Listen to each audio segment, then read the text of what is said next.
Hello and welcome to the notebook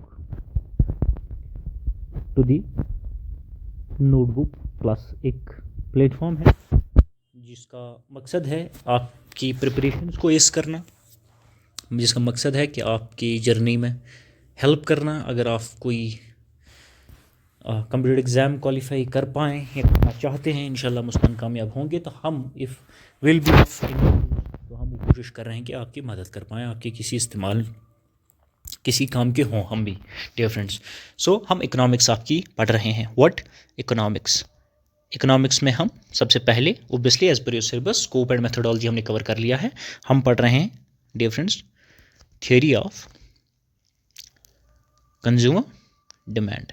इसमें हमने demand side complete कर लिया है और हम बिफोर कंज्यूमर बिहेवियर पे शिफ्ट करने से पहले, वहाँ से कुछ topics marginal utility analysis and difference analysis cover करने से पहले हमने इट वाज इम्पेरेटिव और important for us to cover the supply side, right. तो सप्लाई का टॉपिक एक लेक्चर हमने रिगार्डिंग द सप्लाई पढ़ा है, जिसमें हमने कवर किया है what do we mean by supply, what do we mean by supply schedule, dear friends, ये हमने कवर कर लिया है। And what do we mean by supply को, ये हमने कवर कर लिया है। And what are the important जो हमने टॉपिक यहाँ कवर कर लिया है, what are the determinants of supply और what are the factors which change your supply, ये हमने कवर कर लिया है। आइए दोस्तों, आप लॉ ऑफ सप्लाई को समझते हैं। What do we mean by law of supply? Law of supply क्या कहती है? Supply, law of supply dear friends कहती है कि law of supply states that other things remaining same.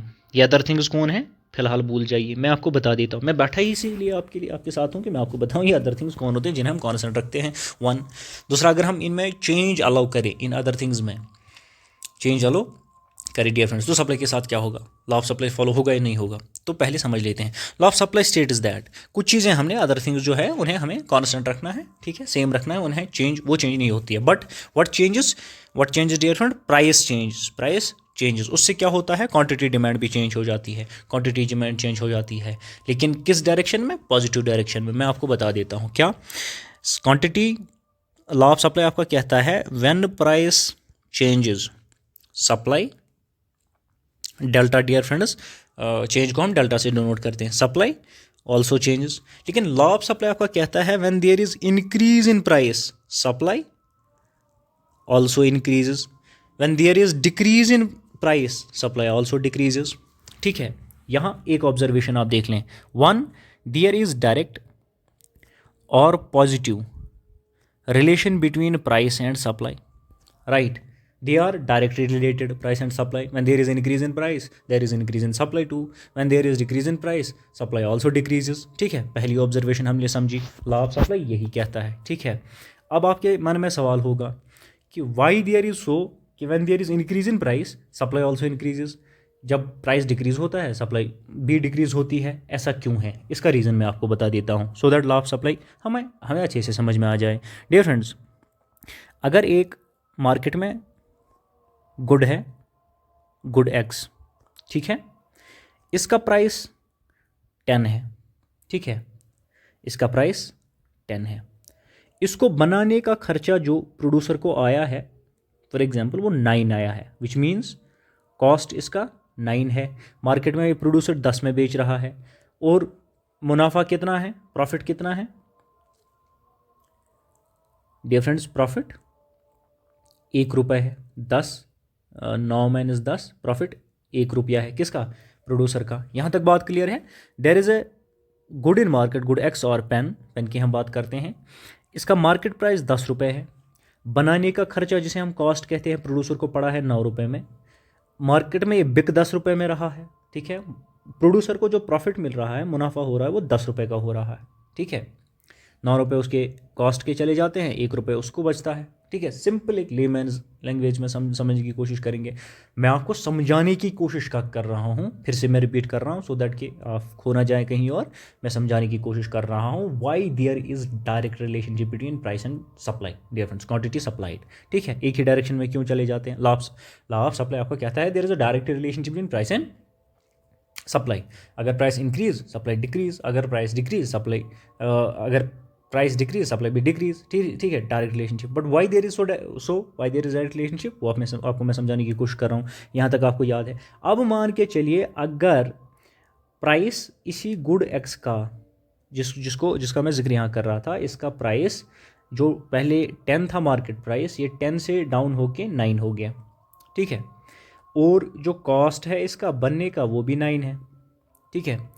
तो इसको बनाने का कोई फ़ायदा ही नहीं है प्रोड्यूसर को, क्योंकि अब तो इसको बनाने का खर्चा भी 9 आता है और मार्केट में प्राइस भी इसका 9 है। ये इस मार्केट प्राइस पे इसे सेल करेगा ही नहीं, ऑफर करेगा ही नहीं फॉर द सेल, क्योंकि इसका मुनाफा इसमें नहीं है। विच मीन्स जब प्राइस ऑब्वियस किसी चीज़ की डिक्रीज़ होगी तो सप्लाई भी डिक्रीज़ होगी। क्यों? क्योंकि सिनेरियो ये है, केस ये है। Similarly taking the example, conversely हम देखते हैं, अगर इसी पेन की या गुड एक्स की प्राइस 10 है, अगर ये बढ़ के इसका कॉस्ट जो बनने में आता है वो 9 आता है, ठीक है, ओरिजिनल केस हम ले लेते हैं। अब अगर इसी पेन की प्राइस इंक्रीज़ होकर 12 हो गई, कॉस्ट तो यही 9 रह गया, प्रोड्यूसर को बनाने में 9 ही रुपया लगते हैं, लेकिन इसका प्राइस 12 चला गया। अभी तक इसको 1 रुपया 9 बनाने में लगा कॉस्ट प्रोड्यूसर को, और 10 में बिका, 1 रुपये इसका प्रॉफिट आ रहा था। अब जब इसका प्राइस राइज हो गया, ठीक है, प्रोड्यूसर ज़्यादा से ज़्यादा सप्लाई करेगा। क्यों करेगा? क्योंकि इसका प्रॉफिट अब ज़्यादा बढ़ गया। 9 कॉस्ट 12 में बिकता है, 3 रुपये इसका प्रॉफिट बढ़ गया। और जिस चीज़ में एक प्रोड्यूसर या सेलर को प्रॉफिट जिस भी चीज़ में, जिस भी गुड या कमोडिटी में प्रोड्यूसर का प्रॉफिट ज़्यादा होता है, ओब्वियसली वो सेल उसकी, प्रोडक्शन उसकी या सेल उसकी ज़्यादा बढ़ाएगा, ठीक है। Which means when there is increase in price, supply also increases. This is how कि there is direct relationship between price and quantity supplied. To conclude, law of supply, dear friends, states that what it states? It states that other things remaining constant, other things मैं बता देता हूँ, the quantity of any commodity that the firm will produce and offer for sale rises, which means quantity of any commodity rises with the rise in price and falls with the fall in price, dear friends. ये आपका law of supply है, which means higher the price, higher will be quantity supplied, lower the price, lower will be quantity supplied. Why it is so? why it is so, dear friends, मैं यहाँ आपको बता चुका हूँ, कोशिश कर चुका हूँ, एक लेवेंस लैंग्वेज में कोशिश करें आप समझने की, dear friends, ठीक है।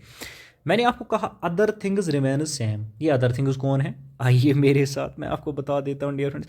ये अदर थिंग्स वो थिंग्स होते हैं, वो फैक्टर्स होते हैं which changes supply, dear friends. जैसे हमने देखा प्राइस चेंज करती है सप्लाई को, लेकिन प्राइस को हम लॉ ऑफ सप्लाई में सिर्फ प्राइस को कंसिडर करते हैं कि प्राइस चेंज हो जाती है। बाकी जो और चीज़ें हैं, जो और फैक्टर्स हैं विच डिटरमाइन सप्लाई, ठीक है, और विच चेंजेस सप्लाई, उन्हें हम कांस्टेंट कंसिडर करते हैं। क्यों कांस्टेंट कंसिडर करते हैं? अगर हम उनका भी चेंज अलो करें, देन लॉ ऑफ जो सप्लाई है वो अप्लाई नहीं होगा, फॉलो नहीं होगा, डियर फ्रेंड्स, ठीक है। तो ये अदर थिंग्स कौन है? Other things remaining same means determinants other than price of own price of the commodity, जिसको हम लॉ ऑफ डिमांड में कंसिडर करते हैं, such as technology, goal of the firm, government policy, price of related goods etcetera should not be change. क्यों नहीं change होना चाहिए? मैं आपको, डियर फ्रेंड्स, बता देता हूँ एक एग्जांपल के साथ। आप मान के चलिए कि मैं कह रहा हूँ when there is change in increase in price, when there is increase in price, dear friends, supply also changes, ठीक है, ये एक रिलेशनशिप है। Conversely when there is decrease in price, supply decreases, ठीक है, कोई मसला नहीं है।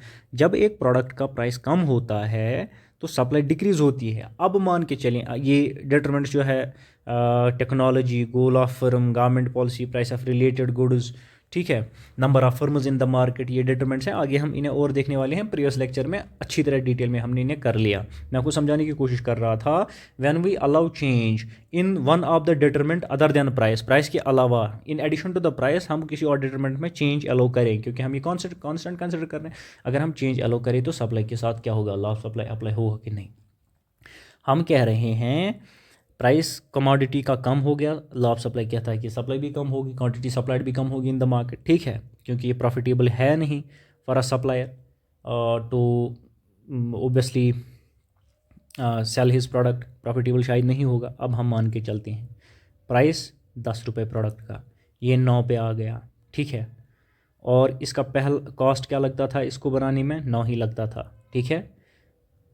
प्राइस 10 था, ये 9 पे आ गया, कॉस्ट भी 9 है। प्रोड्यूसर ओबियसली सप्लाई कम करेगा या बंद करेगा, नहीं प्रोड्यूस करेगा इसे। अब एलो करते हैं, टेक्नोलॉजी चेंज हो गई, टेक्नोलॉजी इम्प्रूव हो गई, विच मीन्स इसको लगते थे 10 बंदे फैक्ट्री में ये प्रोडक्ट बनाने के लिए, इसने मशीन ले आया, ये मशीन ले आया, ठीक है। 10 बंदों की जगह अब एक मशीन काम करती है, विच मीन्स 10 बंदों को जो सैलरी देनी होती थी अब उससे कम मशीन पे खर्चा लगता है ये प्रोडक्ट बनाने के लिए। अब इसका कॉस्ट जो 9 रुपये था ये पहुंच के 7 पे पहुंच गया, ठीक है। इसका कॉस्ट अब 7 रुपये हो गया, क्योंकि अब पैसा इसको बनाने में, प्रोडक्ट बनाने में कम लगा, क्योंकि इम्प्रूव टेक्नोलॉजी हो गई, इसने इंस्टॉलेशन मशीन कर दी या कोई इम्प्रूव्ड हाईटेक मशीन ले आया ये, ठीक है। तो अब कॉस्ट इसका 7 ही रुपये हो गया। और न्यू प्राइस क्या है इस कमोडिटी का, इस प्राइस न्यू प्राइस है, न्यू प्राइस कमोडिटी का 9 रुपये, ठीक है। 10 से 9 चला गया, इसका कॉस्ट कितना डाउन हो गया, न्यू टेक्नोलॉजी इंप्रूवमेंट जब अब इसने कर दी, न्यू मशीन इंस्टॉल कर दी, 7 हो गया। विच मीन्स अगर ये 7 कॉस्ट है इसका और 9 पे अभी भी जो डिक्रीज्ड प्राइस है, न्यू प्राइस और डिक्रीज्ड प्राइस जो फॉल प्राइस हुआ है, 9 पे ही बेचेगा, स्टिल इसका प्रॉफिट 2 रुपये है, विच मीन्स ये स्टिल सप्लाई करेगा। यहाँ लॉ ऑफ सप्लाई अप्लाई नहीं होता है डियर फ्रेंड्स। कैसे, यहाँ प्राइस भी डाउन हो गया लेकिन सप्लाई इंक्रीज होती रही, इंक्रीज होती रही और सप्लाई होती रही, सप्लाई इंक्रीज हो गई डियर फ्रेंड। क्यों, क्योंकि इसका कॉस्ट जो है कम हो गया। क्यों, हमने अलाउ चेंज क्या कर दिया, we allowed technology to as variable factor, ठीक है। हमने टेक्नोलॉजी को अलाउ किया है चेंज करने के लिए। मैं आपको डियर फ्रेंड समझाने की कोशिश कर रहा हूँ what are these other determinants which are constant in the law of supply. जब हम लॉ ऑफ सप्लाई को समझते हैं, ये अदर फैक्टर्स कौन है जो कांस्टेंट रहते हैं, 1। सेकंड इंपॉर्टेंट डियर फ्रेंड्स कि जब हम इन्हीं फैक्टर्स को एज कांस्टेंट ये एलो इनमें चेंज करते हैं तो क्या होता है लॉ ऑफ सप्लाई के साथ, लॉ ऑफ सप्लाई फॉलो नहीं होती है डियर फ्रेंड्स। आइए लॉ ऑफ सप्लाई को थ्रू अ शेड्यूल और अ टेबल एंड अ ग्राफ समझने की कोशिश करते हैं। सप्लाई, लॉ ऑफ सप्लाई को हम समझने की कोशिश कर रहे हैं। शेड्यूल देख लेते हैं। ये यहाँ से हम मेजर कर रहे हैं price, taking the example of price of rice, ठीक है। यहाँ से हम कितनी क्वांटिटी सप्लाई कर रहे हैं राइस की इन केजीज, ये देखते हैं। फॉर इंस्टेंस के प्राइस पर केजी 10 रुपये है और हम 10 रुपये पे 5 केजी ऑफ़र कर रहे हैं, एक सप्लायर ऑफ़र कर रहा है, ठीक है। जब ये प्राइस इंक्रीज़ होता है, लॉ ऑफ सप्लाई क्या कहती है कि क्वांटिटी भी इंक्रीज़ होगी, ठीक है। क्वांटिटी सप्लाइड, एक प्रोड्यूसर जब प्राइस उसका बढ़ा वो ज़्यादा सप्लाई करेगा। क्यों, क्योंकि उसके लिए ये प्रॉफिटेबल है, प्राइस इंक्रीज़ है, उसकी आमदन रेवेन्यू जो है ज़्यादा बढ़ रही है तो उसका प्रॉफिट जो है डियर फ्रेंड्स, उसका प्रॉफिट बढ़ेगा।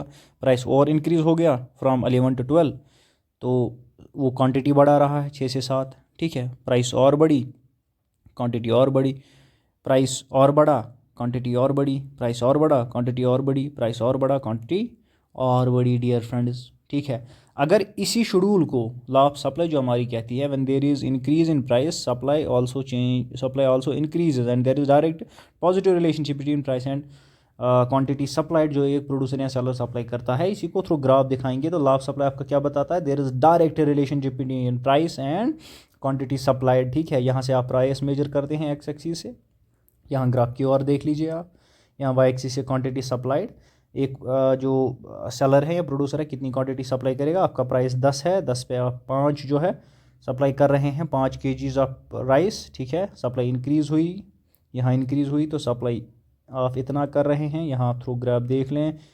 जब हम इस रिलेशनशिप को देख रहे हैं तो एक दो चीज़ें हमारी समझ में आ जाती है। There is a direct relationship between price and quantity supplied, ठीक है, जो लॉ ऑफ सप्लाई आपका कहता है। एंड जब इन पॉइंट्स को ज्वाइन करें तो एक स्ट्रेट लाइन बन जाती है जो हमारी सप्लाई कर्व है, एक स्ट्रेट कर्व बन जाती है जो हमारी सप्लाई कर्व है dear friends. S and S dash हमारी सप्लाई कर्व है डियर फ्रेंड्स, ठीक है। ये आपको याद रखना है कि सप्लाई करो हमारी स्ट्रेट लाइन है एंड अपवर्ड स्लोपिंग है, क्या है, upward sloping straight line, upward sloping straight line dear friends, ये आपको याद रखनी है। आइए थोड़ा आगे बढ़ते हैं।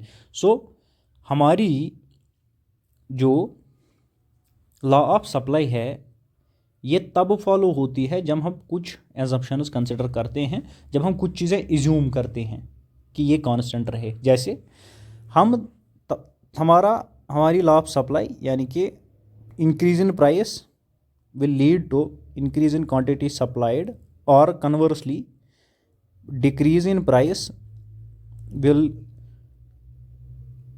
result in decrease in quantity supplied। ये उस केस में होगा जब हम एज्यूम कर लेते हैं there is no change in price of factors of production. Factors of production मैं आपको बता चुका हूँ प्रीवियस लेक्चर में इन डिटेल के फैक्टर्स ऑफ प्रोडक्शन इनपुट्स होते हैं हमारे जो हम लगा देते हैं टू प्रोड्यूस अ गुड। एक गुड प्रोड्यूस करने के लिए जो हम इनपुट्स लगाते हैं इन्हें हम फैक्टर्स ऑफ प्रोडक्शन कहते हैं। कौन कौन सा फैक्टर्स ऑफ प्रोडक्शन हमारे पास है?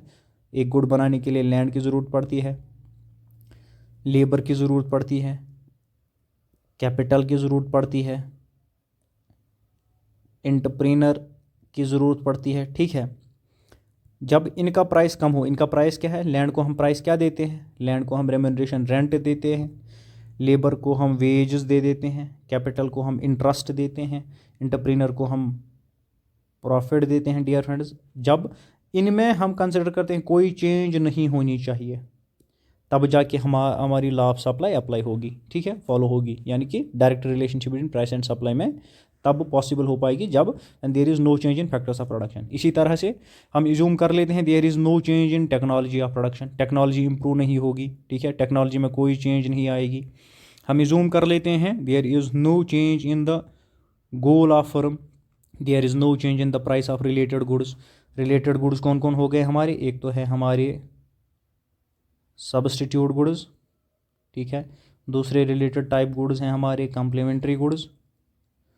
मैं in detail last lectures previous lectures में ये समझा चुका हूँ कम्प्लीमेंट सब्स्टिट्यूट गुड्स कौन है, कम्प्लीमेंट्री गुड्स कौन है। हम इज्यूम यहाँ कर लेते हैं कि इनके प्राइसेस में कोई चेंज नहीं आएगी, तब हमारी लॉ ऑफ सप्लाई जो है वो काम करेगी, वो हमारी डायरेक्ट रिलेशनशिप दिखाएगी price and supply. Dear friends, ठीक है, और producers do not expect any change of the price in the future. जो फ्यूचर प्राइस हम एक्सपेक्टेशन हमारी होती है, expectation price change in near future, ठीक है डियर फ्रेंड्स, हम उसे एज्यूम कांस्टेंट कर लेते हैं। डियर फ्रेंड्स, ये जो मैं एजम्पशंस आपको बता रहा हूँ, assumption of demand, law of demand हमारी यहाँ जो बात कर रही थी, यहाँ वापस आ जाइए। यहाँ मैंने आपको कहा था कि law of demand states that other things remain same और other things remain constant.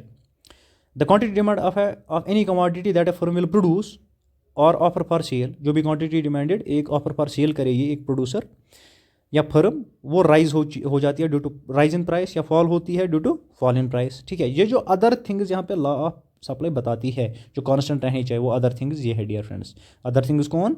Factors of production, ये सेम रहने चाहिए। अदर थिंग्स में ये आता है, ये डिटरमेंट है।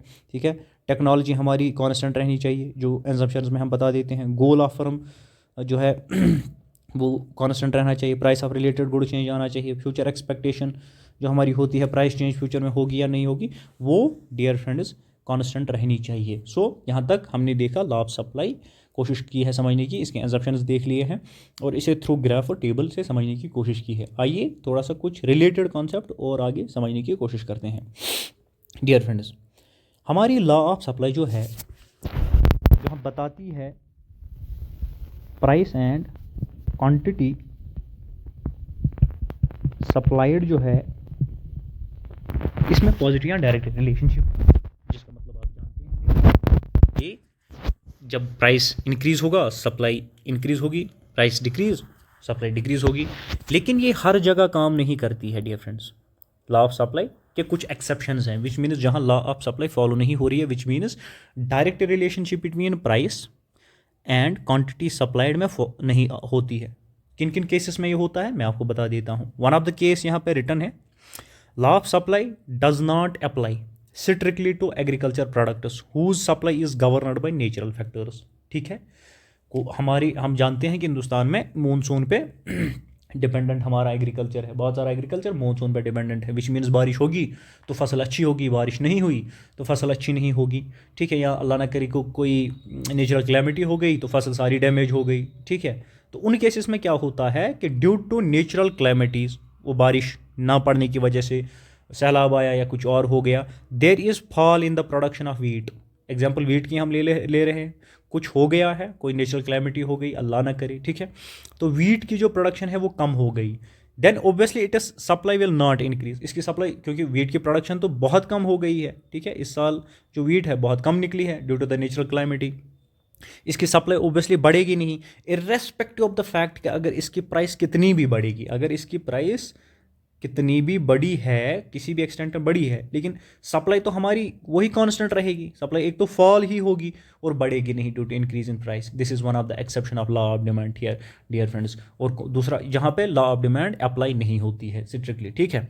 दूसरा कौन सा केस है, supply of goods having social distinction will remain limited even if the price tends to rise, even the price tends to rise dear friends। these are the another type of goods जो जिनमें आपका price कितना भी change हो जाएगा, लेकिन आप की इनकी जो सप्लाई है डियर फ्रेंड्स वो चेंज नहीं हो जाएगी। Another, seller may be willing to sell more units of a perishable commodity at lower prices. उसका क्या मतलब है परशेबल, या मैं आपको बता दूं परशेबल कमोडिटी कौन सी है, जो ख़त्म होने वाली है शॉर्ट टाइम में, ठीक है। वेजिटेबल्स ले लीजिए, ठीक है, वेजिटेबल्स ले लीजिए, या वेजिटेबल्स बेस्ट एग्जांपल है वो फ्रूट्स ले लीजिए जो बहुत कम टाइम में आपके ख़राब हो सकते हैं, ठीक है, बहुत जल्दी ख़त्म हो सकते हैं, ज़्यादा टाइम तक ड्यूरेबल्स वो नहीं होते हैं या सेमी ड्यूरेबल नहीं होते, बहुत टाइम तक आप उन्हें एक जगह नहीं रख सकते। उनकी सेल बढ़ाने के लिए डियर फ्रेंड्स, उनकी सेल बढ़ाने के लिए एक सेलर जो है उन्हें कम प्राइस पे भी बेचने को तैयार होता है, ज़्यादा से ज़्यादा सप्लाई वो करता है, कम प्राइस पे वो ज़्यादा से ज़्यादा सप्लाई करता है। This is the another exception of law of demand, ठीक है dear friends. Let me take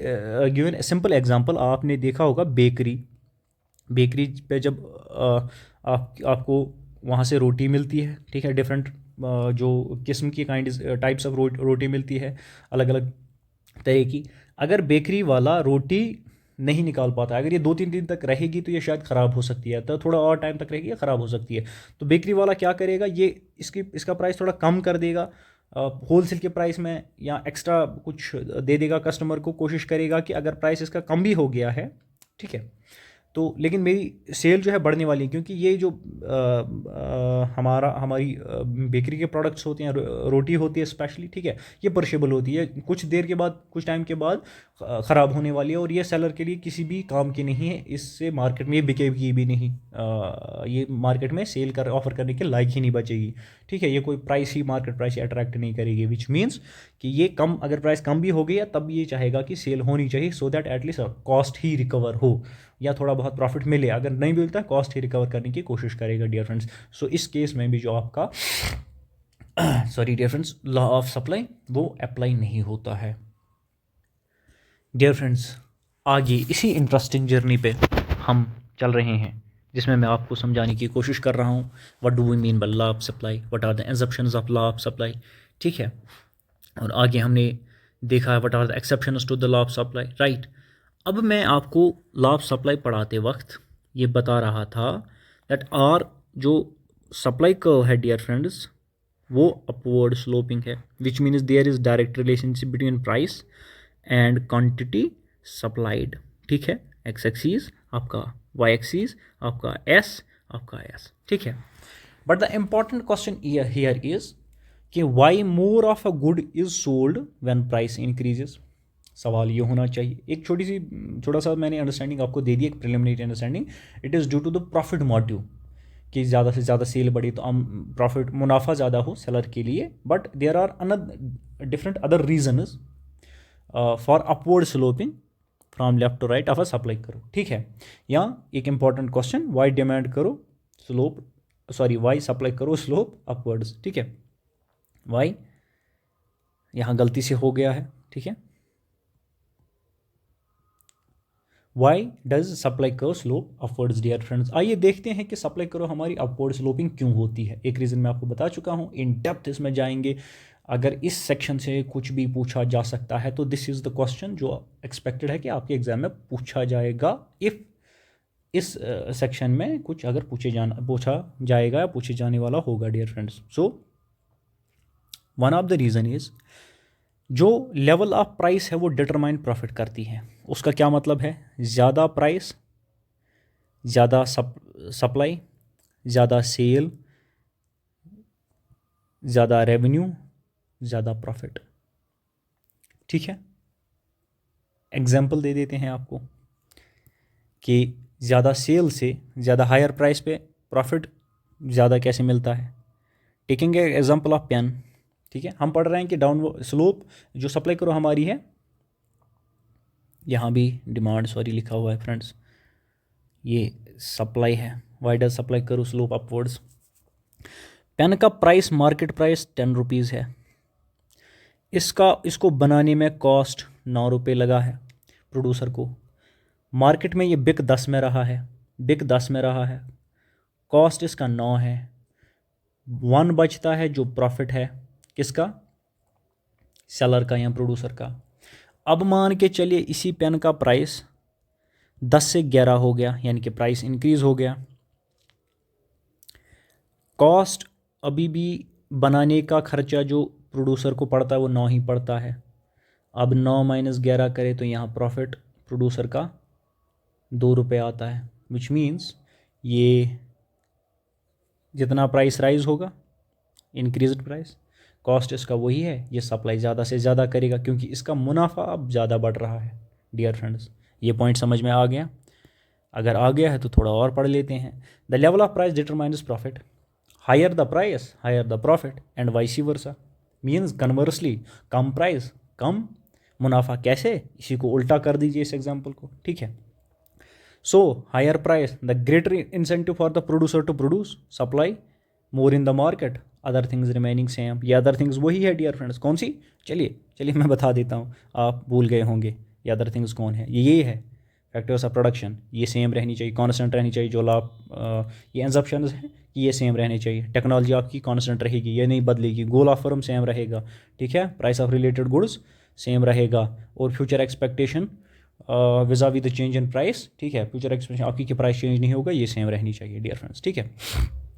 so the first point we have understood कि हमारी डिमांड करो अपवर्ड स्लोपिंग क्यों होती है। यहाँ पे समझ आया? मैं रिपीट कर देता हूँ आपके लिए।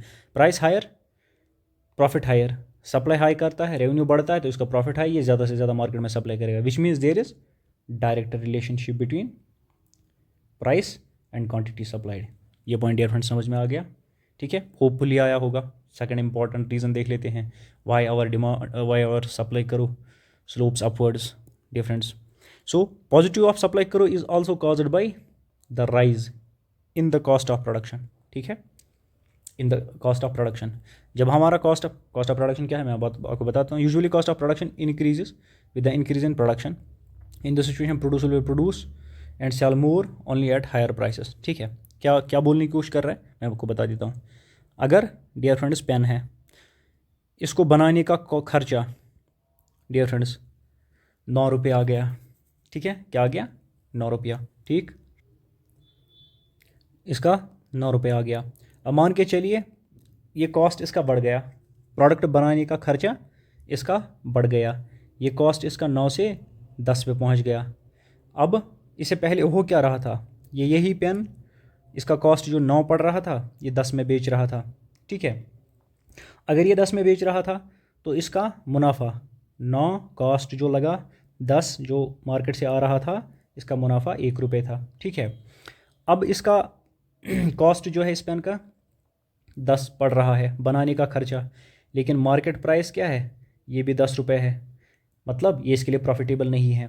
ये इस पेन को प्रॉफिटेबल बनाने के लिए, कॉस्ट रिकवर करने के लिए, प्लस प्रॉफिट कमाने के लिए क्या करेगा, इस पेन का प्राइस इंक्रीज़ करेगा, ठीक है, 11 रुपये, ताकि इसका प्रॉफिट वही 1 रुपया रहे, ठीक है। या ज़्यादा भी कर सकता है, फॉर और सिंपलिसिटी हम ये बता देते हैं। विच मीन्स जब कॉस्ट ऑफ प्रोडक्शन इंक्रीज़ होता है तो प्राइस भी इंक्रीज़ होता है, और प्राइस इंक्रीज़ हो गया तो सप्लाई प्रॉफिट, ये प्रोडक्ट बनाना, ये गुड बनाना प्रोड्यूसर के लिए प्रॉफिटेबल रहा। अब अगर ये प्रॉफिटेबल है तो ये ज़्यादा से ज़्यादा सप्लाई इस पे करेगा, विच मीन्स यहाँ इस्टेब्लिश क्या हो रही है, यहाँ डियर फ्रेंड्स इस्टेब्लिश हो रही है direct relationship between price and quantity supplied. कैसे? Cost increase price increase supply increase, which means there is direct relationship behind cost approach के साथ हम इसे समझने की कोशिश कर रहे हैं। That is why our supply curve slopes upwards which shows there is direct relationship between price and quantity supplied. कोई मसला नहीं है, आगे थोड़ा और समझने की कोशिश करते हैं। Why our supply curve slopes upwards like this, why it is so that more is supplied at higher prices, ठीक है, more is supplied at higher prices. The rise in price also motivates other producers to produce this commodity so as to earn profit। Simple example है, simple सी चीज़ है dear friends. अगर लोगों को लगता है कि ये प्रोडक्ट ज़्यादा बिक रहा है, कोई एक्स प्रोडक्ट गुड एक्स है, ये ज़्यादा बिक रहा है और इसमें मुनाफा ज़्यादा है, और अगर इसमें मुनाफा ज़्यादा है वो कैसे पॉसिबल होगा, इसकी कीमतें अच्छी आ रही हैं, इसकी कीमतें बढ़ रही हैं। अगर इसकी कीमतें बढ़ रही हैं तो सप्लायर के लिए या प्रोड्यूसर के लिए ये मुनाफेदार होगा, प्रॉफिटेबल होगा to produce this particular commodity. कौन सी? X commodity. अगर इसका प्राइस बढ़ रहा है और प्रोड्यूसर भी देख रहे हैं, वो ज़्यादा से ज़्यादा इसी कमोडिटी को प्रोड्यूस वो भी करते हैं और नए प्रोड्यूसर्स इस कमोडिटी के बनते हैं। इससे क्या होता है? सप्लाई इंक्रीज होती है, which means price increases, supply quantity supplied increases. किस अप्रोच से समझा है? जब इसका प्राइस राइज होता रहता है तो ये प्रॉफिटेबल सप्लायर्स के लिए है, और सप्लायर्स आते हैं इस पर्टिकुलर गुड एक्स को प्रोड्यूस करने के लिए। दैट इज़ वाई कि हमारी रिलेशनशिप यहाँ क्या बनती है? Direct relationship between price and quantity supplied. That is why कि our supply curve is upward sloping straight line dear friends. ठीक है, और इम्पॉर्टेंट टॉपिक जो हमारा है, यहाँ तक हमने क्या देखा आप जहन में रखिए। यहाँ तक इम्पॉर्टेंट चीज़ें जो देखनी है। अब एक इम्पॉर्टेंट कॉन्सेप्ट है रिगार्डिंग द सप्लाई, जो सप्लाई एस्पेक्ट है वो है कि what do we mean by change in quantity supplied, या इसका दूसरा नाम है extension and contraction of supply और movement along the supply curve. Change in quantity supplied और एक्सटेंशन एक है, एंड कॉन्ट्रैक्शन और movement along the demand curve एक है। डियर फ्रेंड्स, हम देख लेते हैं क्या हो, कब हमारी क्वांटिटी सप्लाइड में चेंज आ जाती है, एक्सटेंशन आ जाती है, ठीक है, और कब हमारी सप्लाई कॉन्ट्रैक्ट होती है या movement along the demand curve करती है। ठीक है, कोशिश करते हैं समझने की। डियर फ्रेंड्स, हमारी जो क्वांटिटी है, हमारी जो सप्लाई है किसी भी कमोडिटी की, जब वो इंक्रीज़ हो जाए due to the rise in price, उसे हम एक्सटेंशन ऑफ सप्लाई कहते हैं। मैं आपके लिए यहाँ लिख देता हूँ, हम एक्सटेंशन ऑफ सप्लाई किसे कहते हैं? जब हमारी सप्लाई किसी पर्टिकुलर कमोडिटी की बढ़ जाए due to the rise in price, due to the rise in price of that commodity dear friends, उसे हम एक्सटेंशन ऑफ सप्लाई कहते हैं। वाइसी वर्सा देख लीजिए, कन्वर्सली देख लीजिए, when there is decrease in the quantity supply due to fall in price, its price, its means उस commodity के प्राइस फॉल हो गई है, सप्लाई कम हो गई है, उसे हम कॉन्ट्रैक्शन ऑफ सप्लाई कहते हैं। एक्सटेंशन ऑफ सप्लाई क्या हो गया? मैं आपको बता चुका हूँ। कॉन्ट्रैक्शन ऑफ सप्लाई, जब सप्लाई उल्टी दिशा में घूमे, ठीक है, प्राइस और सप्लाई दोनों उल्टी दिशा में घूमे। ग्राफिकल रिप्रेजेंटेशन देख लेते हैं, समझ और आ जाए। क्या? जब प्राइस P0 है, हमारी सप्लाई Q है, क्वांटिटी सप्लाइड, कोई मसला नहीं है। जब प्राइस राइज हो गया from P0 to P1, price बढ़ गया, ओब्वियसली हमारी सप्लाई बढ़ जाएगी। ठीक है, from Q to Q1 supply price बढ़ा, सप्लाई बढ़ी। ठीक है, इसे हम एक्सटेंशन इन सप्लाई कहते हैं, राइट। और जब यही प्राइस P0 से P से P2 पहुंच गया, सप्लाई कम हो गई, लॉ ऑफ सप्लाई फॉलो हो रहा है। लेकिन जब ये हो रहा है कि प्राइस कम हुआ, सप्लाई कम हुई, उसे हम कंट्रैक्शन इन सप्लाई कहते हैं। क्या कहते हैं? Contraction in supply. यहाँ पे हो क्या रहा है? यहाँ पे सिर्फ मूवमेंट जो है, सप्लाई कम हो, सप्लाई ज़्यादा हो, प्राइस चेंज होने की वजह से, तो मूवमेंट डिमांड सप्लाई कर्व पे ही हो रहा है। या तो सप्लाई कर्व यहाँ से हम पॉइंट ए से पॉइंट सी पे पहुँच रहे हैं, या पॉइंट ए से पॉइंट बी पे पहुँच रहे हैं, इसे movement along the supply curve कहते हैं डियर फ्रेंड्स। हम दाएं बाएं कहीं नहीं गए, प्राइस की वजह से हमारी सप्लाई इंक्रीज़ हो रही है, एक्सटेंशन ऑफ सप्लाई, डिक्रीज़ हो रही है, कंट्रैक्शन ऑफ सप्लाई। और जब एक्सटेंशन और कंट्रैक्शन ऑफ सप्लाई हो रहा है due to the change in price, हम सप्लाई कर्व पे ही मूवमेंट कर रहे होते हैं, ऊपर नीचे, डिपेंडिंग अपॉन कि प्राइस कहाँ चेंज हो रहा है। इसे movement along the supply curve dear friends कहते हैं। आगे बने रहिए, दास्तान अभी ख़त्म नहीं हुई है सप्लाई। और एक कॉन्सेप्ट है चेंज इन सप्लाई और increase in supply. Yes dear friends, और एक कॉन्सेप्ट चेंज इन सप्लाई और increase in supply, decrease in supply, shift in supply. देखते हैं ये क्या है। जब सप्लाई इंक्रीज डियर फ्रेंड्स, जब सप्लाई इंक्रीज होती है, ये किसकी वजह से इंक्रीज हो? मोर सप्लाई किया जाए, ठीक है, when supply increases but at existing price, price change ही नहीं हो रहा है, प्राइस कांस्टेंट है, पी हमारा कांस्टेंट है, लेकिन सप्लाई इंक्रीज हो रही है, ठीक है, या there is decrease in supply when supply is less at existing price. Dear friends, supply कम होगी, प्राइस कांस्टेंट है, सप्लाई इंक्रीज होगी, प्राइस कांस्टेंट है, ठीक है। Increase in supply causes a forward shift, कुछ हो रहा है, causes a forward shift in the supply curve. Decrease in supply causes a backward shift in supply curve. हो क्या रहा है डियर फ्रेंड्स? हो ये रहा है, प्राइस ग्राफ की तरफ आइए, प्राइस आपका कांस्टेंट है, ये है यहाँ पे आपका प्राइस, ठीक है, लेकिन आप क्वांटिटी गिवन प्राइस पे क्वांटिटी आपकी ये है, आप प्राइस आप क्वांटिटी बढ़ा भी रहे हो, प्राइस सेम है, आप क्वांटिटी घटा भी रहे हो, प्राइस सेम है। सेम प्राइस पे क्वांटिटी इंक्रीज या डिक्रीज हो जाएगी, ठीक है।